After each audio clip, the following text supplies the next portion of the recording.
గాడిద గుడ్డు అనే పదం ఎలా వాడుకలోకి వచ్చిందో మీకు తెలుసా?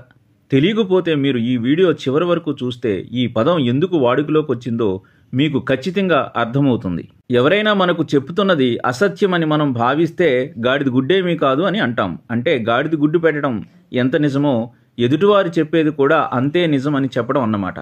అబద్ధానికి పర్యాయ పదంగా గాడిద గుడ్డుని మనం వాడుతూ ఉంటాము.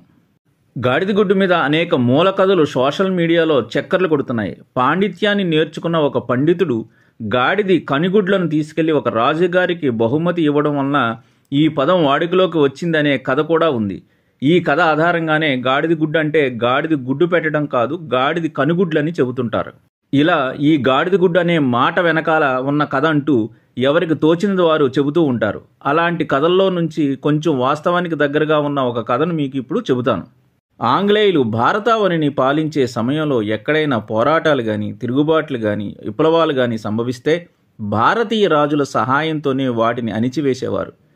ప్రజలు భయభ్రాంతులకు గురైన సమయంలో సింగి అనే బోరతో ధ్వని చేసి God the good conquer the peace అనగా దేవుడు దయామయుడు, శాంతిని నెలకొల్పుతాడు అని అరిచి చెప్పేవారు. ఆ సమయంలో పొలాలలో పనిచేసుకునే రైతులు, ఇండ్లలో ఉండే మహిళలు, వృద్ధులు ఏంటి ఈ చప్పుడని బయటికి వచ్చి వాడు చెప్పే ఇంగ్లీష్ అర్థం కాక ఏముందిలే గాడిద గుడ్డు కంకర పీసు అనుకుంటూ తమ పనుల్లో మునిగిపోయేవారు. అప్పటి నుంచి చెప్పవలసిన విషయం ఏమీ లేనప్పుడు అప్రస్తుత ప్రసంగాల పట్ల ఈ పదం వాడటం పరిపాటయింది.